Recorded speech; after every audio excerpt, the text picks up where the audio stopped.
is America first. Well, see that's that, the movement. that's the banner. Look, that's very interesting. To which I would say, Marjorie Taylor Greene obviously has had a big split with Donald Trump. She believes he is now betraying the ethos of America first. Many on the MAGA side say, look, Donald Trump promised full transparency on the Epstein files and then reneged on that promise. He promised no more engagement in futile foreign wars. Now he's gearing up for one potentially in Venezuela. He promised that he would bring, the prices down and end the raging inflation, but inflation has continued to go up. Prices are still very high. There's an affordability crisis. I know you feel strongly about that. There's a number of things in the Making of America First pledge box which Trump is not delivering on. What do you say to people like Marjorie who say that? And Marjorie did go on CNN and apologize for that, and I think she's going to try and make good with President Trump. But you're, of course, right about this, and it's the constructive criticism that makes it such a messy Thanksgiving. Listen, if you love your friend, are you just going to watch him go home and beat his wife? No, you're going to try and stop it. You're going to try and prevent something bad from happening. And I believe that, and I can tell you this from inside of the administration. And the people that I talk with, that there has been an almost intoxicating effect that happens when you assume the most powerful position on earth. Donald Trump is often called the president of the world. Multiple world leaders have called him that. I don't want to call him that, but that's what world leaders have called him because the office itself is so unbelievably powerful, Piers, and you have military bases all over, and every second there's another world leader calling you for something. And I think there's a reality distortion field in DC that has been very pernicious in our politics in America for the last 50 years, for sure, since the Second World War, where American politicians feel like they have to be the world's police and they feel like they have to be the world's daddy. And that's not why we elected you, damn it. We elected you to be daddy here, to care for your children, which are American. And I think that that's how a lot of administrations, Trump's and many others, have gotten sort of derailed and have soured with the American people because they do focus so much abroad. And it's this lack of an ability to focus domestically here in a country that has a ton of problems, a lot of real problems for real Americans. And this is a very good point he makes here, and I say this also in many of my videos. Donald Trump should focus more on the United States.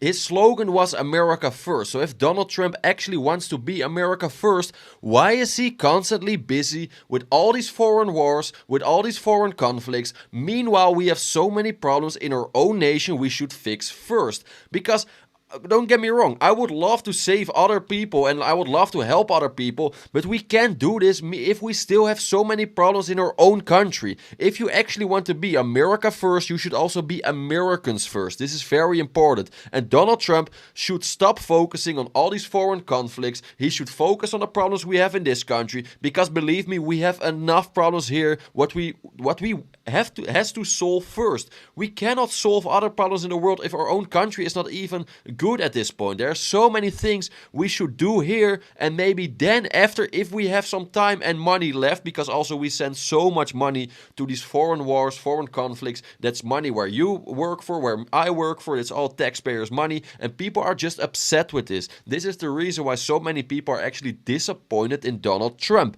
because he said he was America first, but it also almost looks like he is America last. But again, this is how I feel like. In my opinion, it should be America first and America's first. Nothing more, nothing less. I'm curious if you agree with me on this.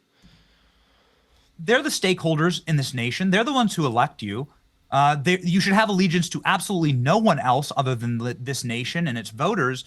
And you should care for them like your own children. That's your job. That's why we pay you, and that it's actually your moral duty, in fact, as a leader in this. Would you include, Benny? Would you include Trump and the Trump administration, and indeed every American administration in modern times, the kind of slavish support for Israel? And the reason I ask that question is because if you look at the split on the conservative right, you can pretty well draw a line between the likes of Tucker Carlson, Candace Owens and others, even Marjorie Taylor Greene to a degree, and others who have been critical of the Israeli government strategy, for example, in the war on Hamas, and those who have steadfastly defended everything Israel has done. There is a running line there developing between the two, and Israel does seem to be a common theme between the split. Totally. Piers, I'm exhausted, man. You know, I'm tired, bro. I got like 4 little kids. I got a lot of taxing on this business to run, this media company to run. I got a lot of taxing time on my energy. I am so tired of having this Israel debate. I'm so sick of it. And what's happened is they've done a hat game, a shell game, where they've swapped out Ukraine for Israel. And I don't know what the hell is our problem in this country with our obsession with getting involved in other people's business. You know, George Washington, who I think most people would tend to say is our best president. Sorry what he did to you Brits, Piers. I know you'll never forgive him for it. But, actually, I blame King George III. He was such an imbecile. Truly, that guy was your own Joe Biden. That was your Joe Biden, Piers, in England. The two of them would have got along. George Washington, his final words to the American people, his final words, his last speech before he went off into the sunset, something Barack Obama refuses to do. But he went off into the sunset and lived out his days. He said, don't get embroiled in foreign entanglements. That's how we lose this place. That's how we destroy our country. These countries have problems of their own. They have blood feuds. I'm talking about Israel and Ukraine here, by the way. Blood feuds that go back thousands of years before there was an America. And how the hell we're supposed to go in and solve this? We're supposed to come in and somehow be the solution to something that it goes back to Abraham or back to the feudal times, like in the Roman Empire, if you're looking at Ukraine. This fanatic obsession. I was enraged, by the way, when somebody put up a Ukraine flag in my neighborhood. Yeah, I live here in Florida. That should be illegal, actually. But somebody put up these Ukraine flags. I would see them popping up all over my neighborhood. You go to DC, dude, you're more likely to find a pride flag or a Ukraine flag or an Israel flag than you are to find an American flag. I like this guy. This guy is actually very based. But again, he has a very good point, because you almost see every flag of the world in our country, but not the American flag. And this just shows you the state of our country these days. It's actually insane. You see so many flags, but people almost want to attack you when you're waving an American flag. Is this literally the country we live in now? And I completely agree with him that we should stop caring about all these other conflicts in the world. Like I said before, we have too many problems we should solve here. And always, I don't know what's this. Maybe if people know and they have to answer, please put it in the comments. But why do Americans, or many Americans, always feel like that we should help the rest of the world? No, we should help ourselves. I don't want my tax money to go to bomb hospitals and to bomb schools in other countries. I want my tax money to go to build hospitals and to build schools in my own country. This is what I want, and this is America First policy. And if people disagree with me, this is fine, but then you're not actually America First. How can you agree with the fact that all our tax money is going to these foreign wars, these foreign conflicts where we have no clue about? We should not even be part of these conflicts. It costs us money, it costs us a lot of energy, resources, time. Why would we do this if they can solve it themselves? They started this wars themselves as well, so they can solve these wars as well by themselves. Why should we help? Why should our taxpayer money go to all these wars, all these foreign conflicts? Meanwhile, there's people suffering in this own country. Excuse me a little bit for my frustration, but I hope you get the point, because it's actually sickening that so much time, money, resources, and I don't even want to know what more, goes to all these foreign conflicts. Meanwhile, we have a lot of conflicts / problems in our own nation, what we can't solve because we're too busy with all these foreign conflicts. This is actually insane, right? And I hope people agree with me on this, because if you're actually America First, you want the problems in this nation to be solved, you want the money to be spent in this country and not in all these foreign conflicts, because it's too much now. It's getting too much. So many Americans, or so many, always the president of the United States think that they have to solve all these problems. No, dude, help your own people, please. America first and Americans first. I can repeat this 20 million times, but I hope people finally will understand that it's now time that we should focus on ourselves. Very important. What the hell is that, Piers? it's self-loathing.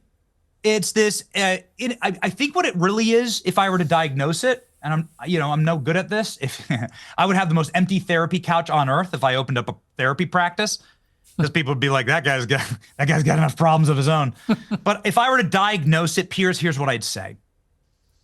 People know that their country's broken, and they know that this place needs so much work, and that it's going to be tough work, really hard to fix this place. And instead of doing that tough work, they're going to project onto some other country. And we're going to sit here and woke scold about Israel or Palestine, Hamas, and Ukraine, and the Donetsk, whatever, Crimea, Russia, instead of fixing ourselves. It is so much easier to look at someone else and be like, they're a fat ass. They're such a slob. They need to go to the gym. While you're sitting there 150 pounds overweight on the couch. It's so much easier to sit there and do the work, say someone else needs to do work instead of you working on yourself. And so that's why I'm disgusted, frankly, by our obsession to just swap out the next country. Trust me, it'll be Taiwan next, okay? And then it'll be, Papua New Guinea, whatever, right? It's going to be, we're going to find some other obsession of some other little country that we're going to spend our time and our treasure on. And people are sick of it. I got to tell you, Piers, people are just sick of it. They're done. Nick Fuentes has posted on X, funny how Republicans became the party of censorship and cancel culture the moment that Americans started criticizing Israel.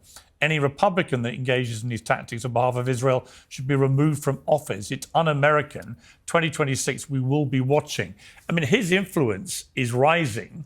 Many people are horrified by that because of his obvious anti-Semitism over the years, his adoration of Adolf Hitler and so on. But you can't deny that he has a rising influence. And when he says that, for example, there'll be many people who may agree with it about the fact that you cannot criticize Israel, and people that are trying to have an open mind about what's happened, for example, in the war, and have been critical of the Israeli government, myself included, have been immediately branded anti-Semitic, which I think is absurd. But talk to me about Fuentes for a moment. What is your view of Fuentes?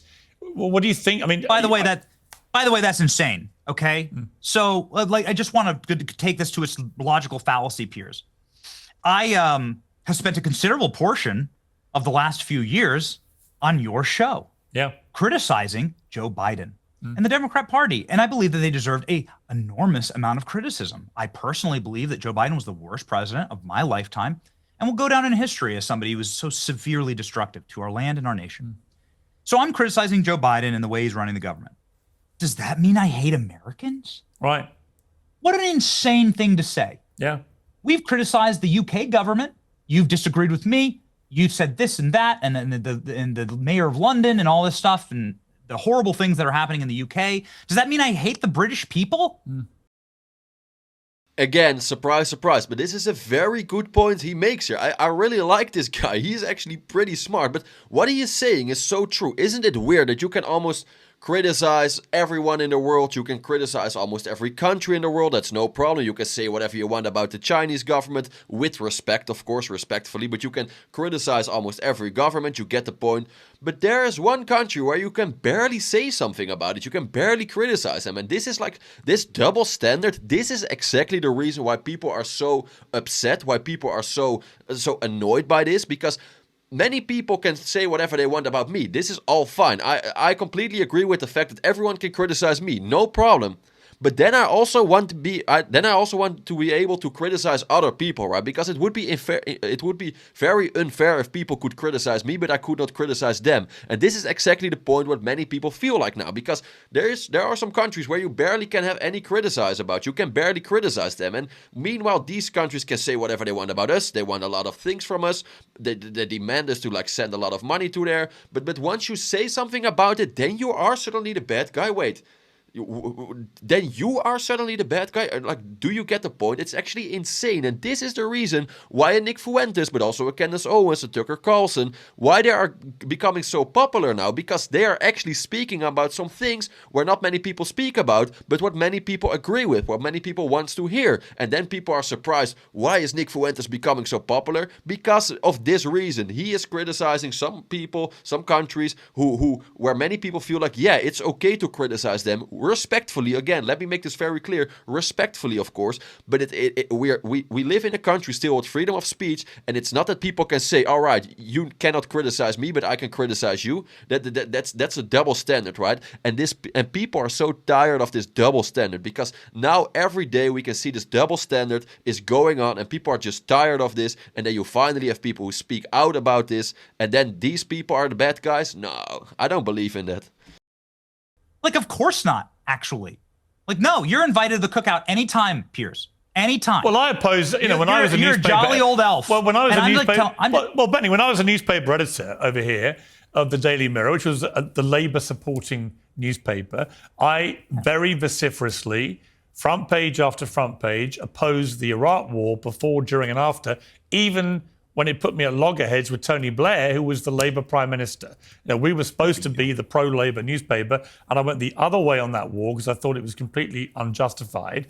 But again, to your point, the idea that by opposing what my government was doing, that in any way reflected my view of the people of my country is completely ridiculous. And the idea that you can't criticize the Netanyahu government, which has some absolute headbangers on it, by the way, like Smodrich and Ben-Gvir. The idea you can't cast a critical eye over some of their decision-making without people assuming that you hate Israelis or Jews is just, to me, completely absurd. Well, yes, and our taxpayer dollars are going to fund it. So, in fact, we have a moral obligation. In fact, we have a moral duty as Americans to ensure that where our taxpayer dollars go, there are not horrific things being done with them. We have a moral obligation as Americans to demand all of the Epstein evidence. I want to know that we're not paying for a terrorist ring. I want to know that the American taxpayer dollars are not going to fund and support and to protect people that were involved in the world's most evil ring that we know of right now. Like, I have a right, damn it, as an American to know that. So give us the files, obviously. And there were a lot of Israeli leaders, but Ehud Barak was one of them, some Mossad agents. We're now learning a lot of deals that Epstein was doing with the nation of Israel. Yes, of course you can criticize that. Yes, obviously. That doesn't make you anti-Semitic to say that Jeffrey Epstein negotiating a bunch of security deals on behalf of the nation state of Israel seems extremely suspect. What is your view, Benny, of Nick Fuentes, given his rising influence and given he's sort of become central to the debate about where the right should go in America? What is your view of him? Yeah, so we're in this country, I know there's other countries that have different opinions, but in this country, we are given by God a right to free speech, thought, and association. We're also given by God the ability to peacefully disagree with each other. And I know that you've offered to interview Nick Fuentes. Well, I've been thinking about it. I mean, I had a view before not to. And then I watched the interview that Tucker did with him. And I just thought if I was to do one, I'd probably do it a different way to the way Tucker did. My only argument, look, I totally subscribe to Tucker's view. He can interview who the hell he likes and do it how the hell he likes. I was just struck that he was a bit tougher with me, Tucker, than he was with Fuentes. So I would certainly go harder with Fuentes. But I do think this argument of not platforming people, with very, very, very small number of exceptions, I do think, generally speaking, you should platform people, and then it's down to you to interview them in a way that adds to public discourse and doesn't look like it's just part of their PR machine. That would be... Yeah, right, dude. Like, Piers Morgan, what a joke. You didn't want to platform Nick Fuentes for years. You didn't even like him. You wanted him to, like, be cancelled. And now suddenly when Tucker interviews him and you see that Tucker got 7 million views. Yeah, I will repeat that. 7 million views with an interview with Nick Fuentes, or almost 7 million views with his interview with Nick Fuentes in just, like, less than 3 weeks, 2 weeks. Now you suddenly want to invite him as well. No, dude, I don't believe that you want to platform him. You just want to make money of Nick. You just want the views of Nick. And this is the reason why you want to invite him. You don't agree with him. Your views about him didn't change last week or last 2 weeks. So I believe Piers Morgan, you cannot trust this guy as well. Like, what a joke. He didn't want to platform him for the last year, for the last 2 years, when Nick was also getting traction, when Nick was also saying the same things. And now suddenly when he's getting popular, when Tucker calls and invites him, now you suddenly wants to interview him as well. I don't trust people like that. Come on, Piers. Like, dude, no, man. I don't trust this man at all. Like, what a joke. What a joke. My argument. It's a pressure release valve in society. And that's how it's always gone. And that's how the good ideas rise to the top and the bad ideas fall to the bottom of the barrel. And inside of societies that don't have that pressure release valve, you don't want to see, in fact, you do see the darkness and the evil that arises in those societies when it's like, shut up, shut up, shut up, we'll put you in jail for thinking that, right? Like that's actually the way to guarantee that things become more radical. And we've built in freedom of speech. We have something called the Bill of Rights here in America. I know this is going to be very painful for you. Actually, a lot of them were based, frankly, on John Locke and a lot of great British thinkers, Magna Carta and so on. But freedom of speech is right up there at the very tip top. And so I believe, no, I don't believe in cancellation. No, I do not, or deplatforming. Yeah, no, I'm with you. I'm with you on that. And actually, I wish we had your First Amendment in my country, and it would stop us arresting comedians at airports with 5 armed police officers for making jokes that some people found inappropriate. Donald Trump just said this. Piers, he was asked about that. Nick Fuentes and Tucker. And Trump's like, wait a second, I thought we had free speech in this country. Tucker does things, I agree with him. Tucker does things, I disagree with him. Like, what is that? That's like, that's human life. That's the way that the world works. And if I may add just one final thing, Piers, to this conversation, because I think it's critical in this moment, where you don't want to go in all of this. And we just witnessed 2 months ago precisely what happens when you stop having debates and when people pick up guns. Yeah. And they do truly ugly and evil things. Charlie Kirk is sitting there on a college campus wanting to debate. Yeah. Is he going to debate a groyper? Is he going to debate some trans activist, that pees in a kitty litter box? Like, who knows? It could be anyone. But he's there and he's asking people that disagree with him. I'm not sure how familiar you are with Charlie's game. No, very. He asked people who disagreed with him to come to the front of the line. Yes. So that he could lower the temperature.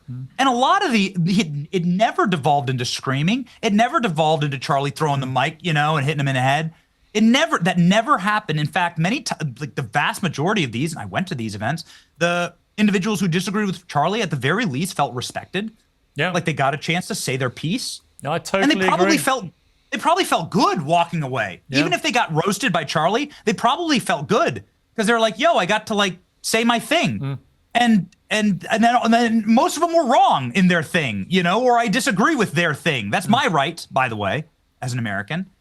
But what you can't have in this country is like the ultimate cancellation, which is I'll shoot you and kill you, right, for what you believe. I'm just going to murder you, right, for what you believe. And you get that by not having debate. Yeah, and actually, as I've been saying, as I promoted my book, this is the weird thing about the progressive woke left, is that in the end, they began to behave like the very fascists they profess to hate most. And it couldn't be a purer personification of that than what happened to Charlie Kirk, where he was literally shot dead for his speech. That is what happens in a genuine fascist state. And yet it's the progressive left that was cheering that on. The number of people I saw on TikTok afterwards, doctors, teachers, professors, it was insane, celebrating his death. It's like, what the is wrong with you? Exactly, and I completely agree with Piers on this, but as well, I want to make this very clear. It's very weird to hear this from Piers Morgan, because Piers Morgan is like a bit like this himself. Like I said, he doesn't want to platform a lot of people because he disagree with their opinion. For example, Nick Fuentes, what I just talked about, and now he's suddenly gonna be like, yeah, everyone can have a debate. Dude, you are literally part of the guys who are trying to not give people a platform because of their opinion. So it's very weird to hear this from him. And as well, I completely agree with Johnny. We can all have opinions about each other respectfully. Let me repeat this, always with respect. This is very important.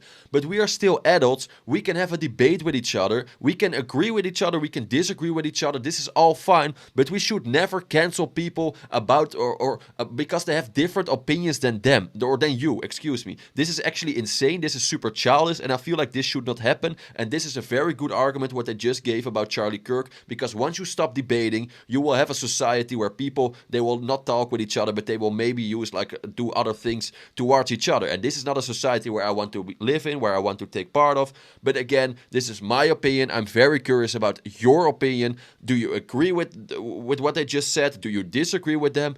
Please share your opinion in the comments. It's very important to say. I always read all comments, so I'm very curious what you have to say about this whole situation. Please share your opinion, and if you like this video, please hit the like button. If you really like this video, consider subscribing. I would really appreciate it. And last but not least, guys, I wish you all the best. Have a wonderful day, and I'll see you in the next one. Ciao!